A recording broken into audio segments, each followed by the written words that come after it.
Voici maintenant le résumé de l'histoire de M. Dan Dagan.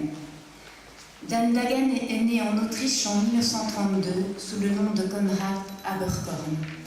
En 1939, suite aux persécutions nazies, sa famille fuit l'Autriche et trouve refuge en Belgique, démunie de tous ses biens et économies. À peine arrivé en Belgique, en 1940, la guerre éclate et la Belgique est envahie par les nazis qui, sans perdre de temps, commencent à persécuter la population juive. Âgé alors de 8 ans, confondu et sans comprendre la situation, Dan est mis en face de l'évidence. Il ne peut plus fréquenter les cours de son école comme ses petits compagnons. Il apprend à ses dépens l'affront de la discrimination raciale. Dan apprend vite à vivre sous la présence constante du danger d'être arrêté et de faire partie du prochain transport pour les camps d'extermination. Sans comprendre, il assimile la honte de porter l'étoile de David sur ses vêtements comme signe de discrimination. La réalité dans laquelle il vit le contraint d'interrompre aussitôt le fil heureux de son enfance et de se dépareiller de l'illusion enchantée qu'il avait de ce monde. Vu le danger imminent d'être attrapé par les Allemands, Dan est caché par les bons soins du CDJ, par l'intermédiaire de Madame Göhlen-Herzovici, et plus tard par le réseau du révérend vicaire de Namur, le père Joseph André, dans des familles et instituts catholiques qui, malgré le danger que cela impliquait, s'attelèrent à sauver les enfants juifs du sort que leur réservaient les nazis. C'est par cette filière de gens dévoués à cette noble cause que Dan est accueilli dans la région du pays de Herve, à Ménin, chez monsieur et madame Jacques-Isabelle Erken, et puis plus tard chez madame Fernande Mali à Heusies, ainsi que chez madame Adèle Brun de Fourny et ses enfants à Charneux. Vu le danger constant, il était assez souvent nécessaire d'évacuer les enfants cachés vers de nouveaux abris, de là sans doute l'expression « enfants de passage », qui leur fut attribuée par les familles qui les accueillaient chez eux. En 1949, Dan quitte la Belgique et émigre en Israël. Il vit dans un kibbutz dans la vallée du Jourdain, près du lac de Tibériade.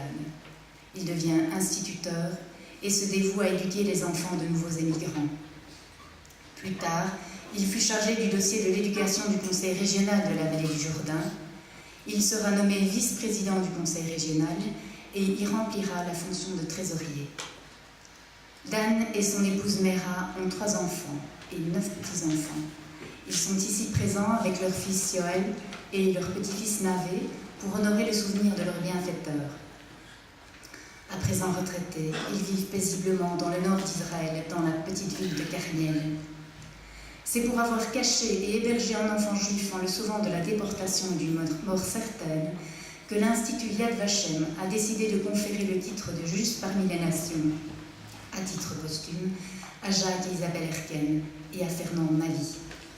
J'appelle Monsieur Julien Delvaux, Mesdames Thérèse et Bernadette Mali et Monsieur Dan Dagan.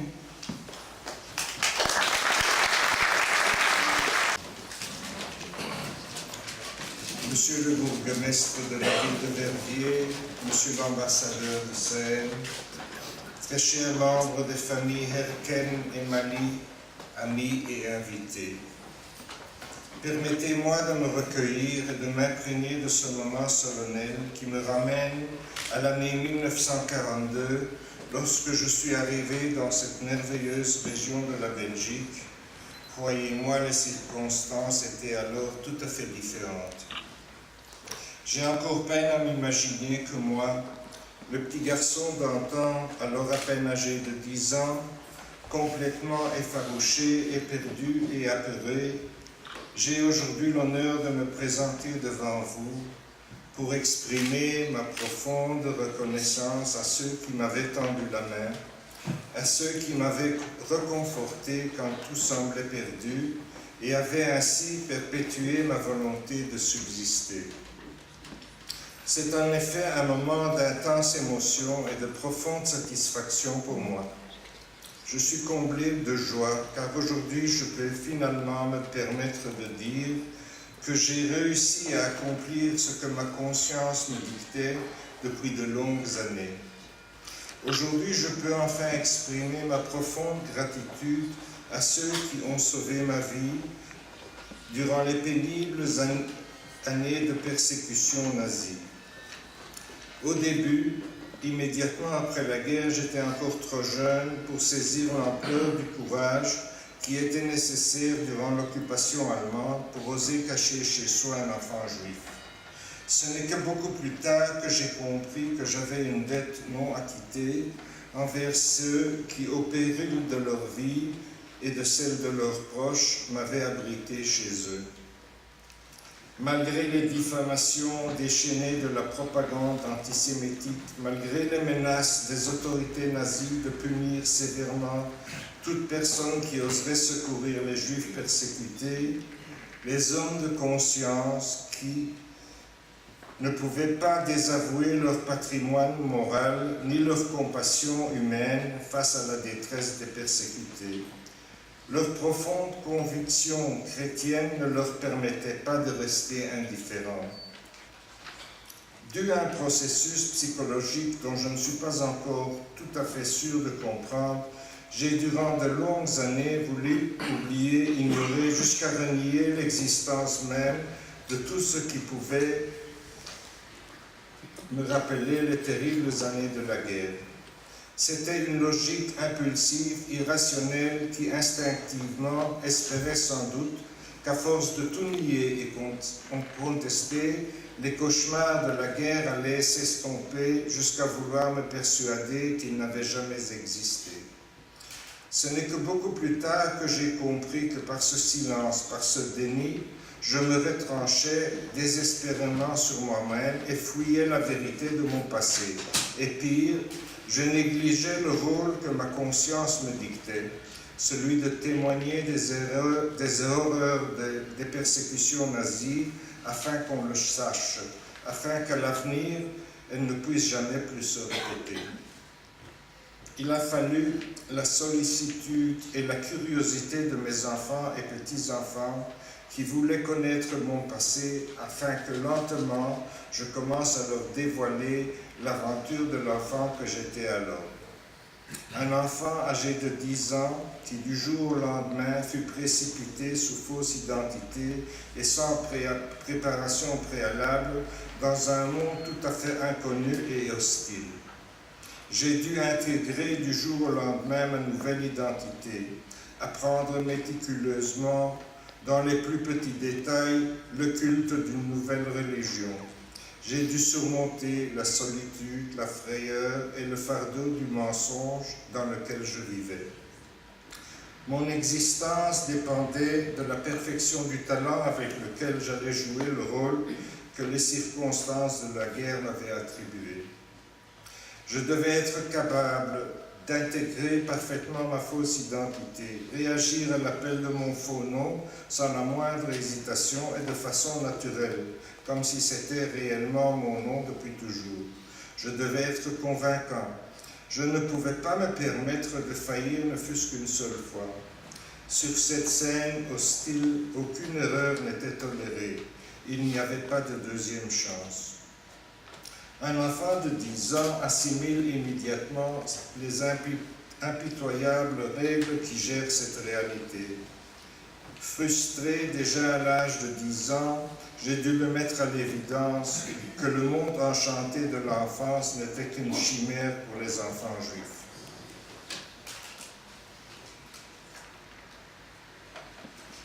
C'est grâce à une suite d'événements que j'ose considérer comme presque incroyables, pour ne pas dire miraculeux, que j'ai aujourd'hui le privilège de m'adresser à vous. Cela a débuté d'une façon assez mystérieuse. Il y a à peu près 2 ans, mes souvenirs ont commencé à me renvoyer d'une façon obsessive l'image d'une vieille photo photographiée durant la guerre. Photo fripée et abîmée par l'usure de plus de 70 années, durant lesquelles je l'avais précieusement conservée sans très bien savoir pourquoi. Sur cette photo, une rangée de 5 enfants devant un bâtiment dont on apercevait les détails d'une porte, d'une fenêtre ainsi qu'un rosier qui s'agrippait au mur. Vaguement, je me reconnaissais comme l'un des enfants sur cette photo. Je savais confusément que le bâtiment sur la photo représentait une ferme où j'avais été caché durant la guerre et que le village s'appelait Melun. C'est tout ce que je pouvais reconstituer. Cette photo éveilla en moi un grand émoi et m'incita à entamer des recherches afin de retrouver les descendants des personnes envers lesquelles j'avais une énorme dette morale. Avouez que ce n'était pas grand-chose pour commencer les recherches. J'ai demandé l'aide de M. Léon Brandt, ici présent, qui déjà dans le passé m'avait aidé à retrouver les traces de la famille Brandt de Fourny du petit village de Charneux, qui eux aussi m'avaient hébergé durant la guerre. M. Brandt releva le défi et s'adressa à son ami M. Léonard Monard, également présent, ancien secrétaire du village de Melun qui connaissait la commune sur le bout des doigts. Muni de la copie de la fameuse photo, M. Monard alla inlassablement de ferme à ferme, avec une patience et un zèle exceptionnels, inspectant l'architecture de chaque édifice pour essayer de retrouver une similitude quelconque entre la photo que je lui avais confiée et le bâtiment qu'il vérifiait 70 années plus tard. J'étais conscient qu'il n'y avait pas beaucoup de chances que ces recherches aboutissent. Je craignais de ne pas avoir fourni assez de détails tangibles pour au moins engendrer un début de piste qui puisse permettre des recherches. Je craignais surtout la probabilité que depuis lors, des changements auraient pu avoir lieu pour empêcher toute identification des lieux. Quand j'ai appris que contre tout espoir, contre toute logique, M. Léon Mornard avait réussi à identifier la ferme, ce fut inouï. À vrai dire, j'étais tout à fait ébahi et submergé par l'émotion. Le vœu que je caressais de retrouver mes bienfaiteurs et celui de pouvoir finalement leur exprimer ma gratitude allaient se concrétiser. La ferme de Jacques Herken et Isabelle de Monceau, située à Melun, où j'avais été caché durant la guerre, venait d'être retrouvée. L'émotion ne fut pas seulement la mienne. Parmi les nombreuses lettres émouvantes que j'ai reçues après avoir établi le contact avec les descendants de mes bienfaiteurs, j'ai immédiatement reconnu les traces du même altruisme et dévouement qu'animaient leurs humbles ancêtres, ces réels héros belges. J'ai été émerveillé par le zèle et le dévouement de si nombreuses personnes qui se sont attelées de corps et âme à la tâche de m'aider à retrouver ceux qui m'avaient caché durant la guerre. Quelle force animait toutes ces personnes de tant de bonne volonté? Était-ce dû à l'importance qu'ils attachaient à ces recherches, ou était-ce le moi que cela éveillait chez elles? Était-ce dû à l'aspect moral et émotif qu'elles soulevaient, ou était-ce la tendance fondamentalement humaine de vouloir participer à une noble cause? J'ose m'avancer que ce fut toujours un sujet sur lequel il y avait un consensus unanime et avec lequel on s'identifie d'ailleurs encore moralement de nos jours, celui de sauver, de protéger par instinct de miséricorde humaine des enfants innocents de la bestialité raciste de ceux qui les persécutaient impitoyablement. C'est ainsi, grâce aux inlassables efforts de Marie-Claire et Jacques Herken, ici présents, que j'ai pu retrouver les traces des descendants de Mme Fernande Maline de Verviers, qui elle aussi m'avait hébergé durant la guerre. Ma subite réapparition après tant d'années causa certes un grand remous chez les différents membres de la famille Maline. L'émotion n'était pas seulement due à l'impact de la surprise, mais aussi au brusque retour vers un passé déjà presque effacé, mais dont le côté tragique hantait encore le souvenir de tous ceux qui l'avaient vécu. L'émoi qu'avait provoqué cette retrouvaille fut d'ailleurs mutuel. J'ai été très touché par les émouvantes lettres que j'ai reçues par la suite des différents membres de la famille Maline. J'ai pleuré comme un enfant à lire ces courriers, tous aussi touchants les uns que les autres. J'ai subitement été saisi en lisant ces nombreuses missives par l'ampleur de l'émotion et de l'affection qu'avaient provoqué nos retrouvailles. J'ai saisi à quel point j'avais été aimé par la famille et que cette affinité est restée ancrée dans les souvenirs de tous les membres de la famille. J'ai compris dès la première expression qui leur échappa à l'annonce de mon apparition, « Oh mon Dieu, le petit Marcel », qu'ils ne m'avaient jamais oublié et que mon souvenir avait continué à vivre dans leur cœur. J'ai pu encore une fois destituer cette merveilleuse affinité qui lie à jamais ceux qui ont vécu ensemble les mêmes émotions et les mêmes dangers.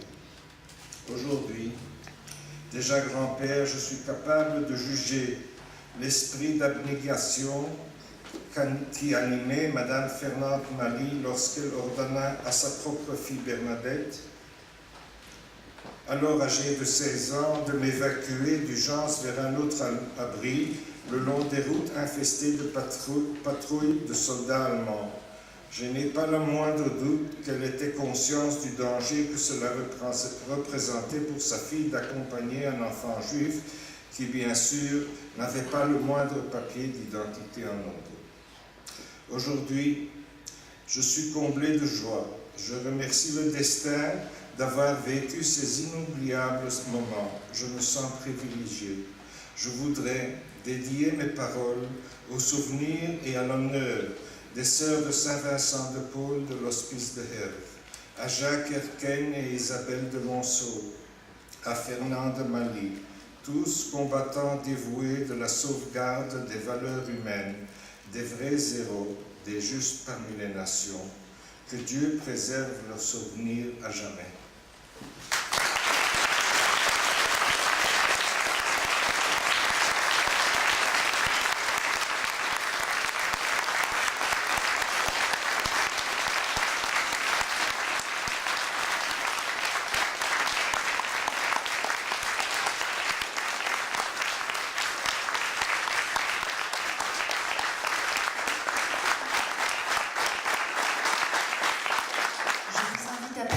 À écouter les remerciements des familles, en commençant par Madame Marie-Claire Erken pour la famille Erken.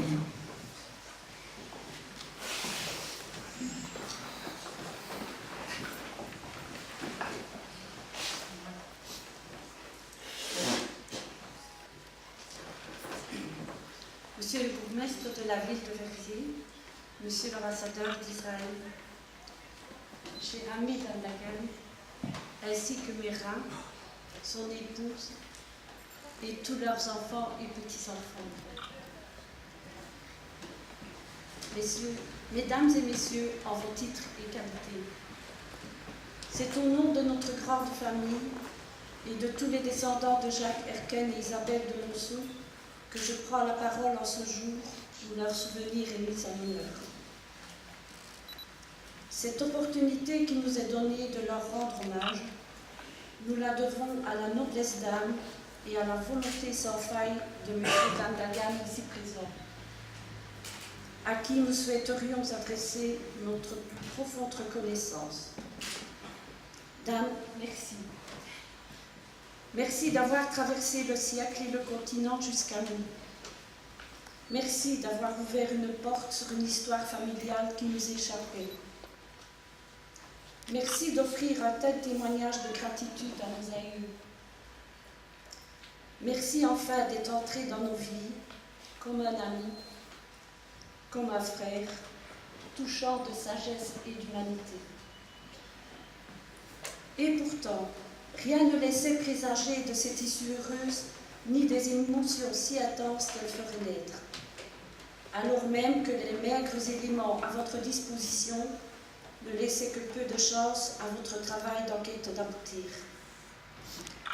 C'était sans compter votre ténacité, ainsi que le soutien indéfectible de M. Léo Brandt et la méticulosité acharnée de M. Léo Mornar, vos deux compères Sherlock Holmes dans cette aventure. Toutes nos pensées se tournent bien sûr également vers nos chers grands-parents en ce jour où leur est décerné le titre posthume de Juste parmi les nations. Pour les avoir bien connus, nous pouvons affirmer que Juste, Jacques et Isabelle ont été durant toute leur vie. en ayant pris soin de nous transmettre ces valeurs qui ont sans aucun doute présidé à l'acte fort qu'ils ont posé aux heures les plus noires du siècle dernier. Des valeurs d'honnêteté, d'intégrité, d'engagement et de loyauté. Ils géraient avec courage et humilité leur petite ferme du pays de Hève, et ils vivaient ainsi portés par les saisons de la nature et entourés de l'amour des leurs, tout en discrétion et en simplicité.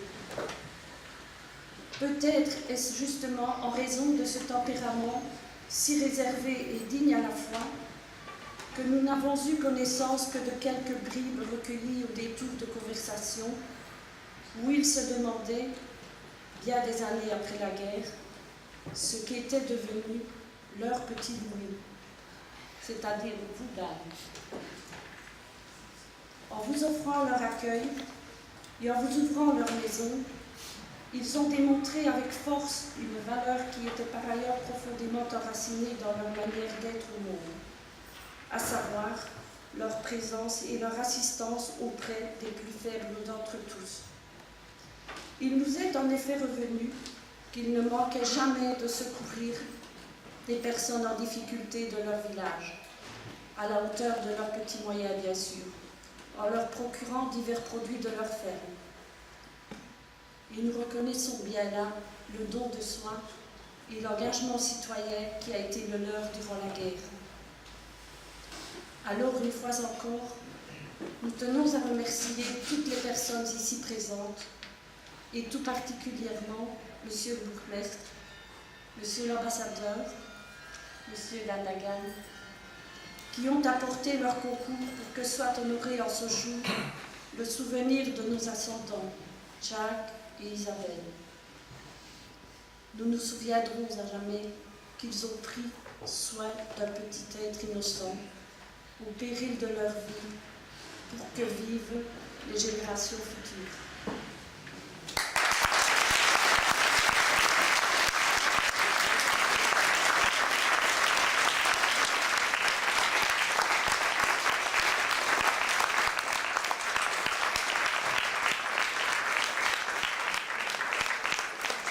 J'appelle à présent Madame Bissot-Levasseur pour la famille Mali.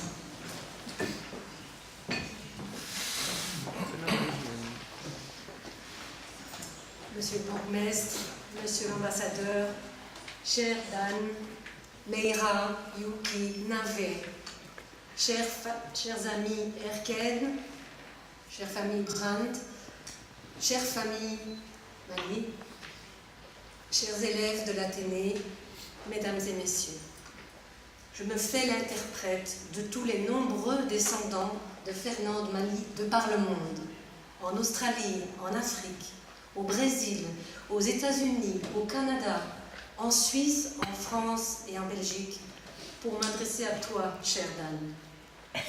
Cela fait plus d'1 an que tu es réapparu dans la vie de notre famille et que nous cheminons ensemble en amitié. Quelle joie pour nous de te savoir vivant. Quel bonheur de constater que tu as fait souche en terre promise et que tu es parvenu à transcender tous les malheurs qui se sont abattus sur ta famille. Quel magnifique exemple de reconnaissance tu nous offres, toi qui es passé à Uzi pendant la guerre chez notre grand-mère. Tu nous reviens 70 ans plus tard pour lui rendre hommage, cette fois de façon officielle. Je crois pouvoir dire qu'elle aurait reçu cette distinction avec infiniment de modestie.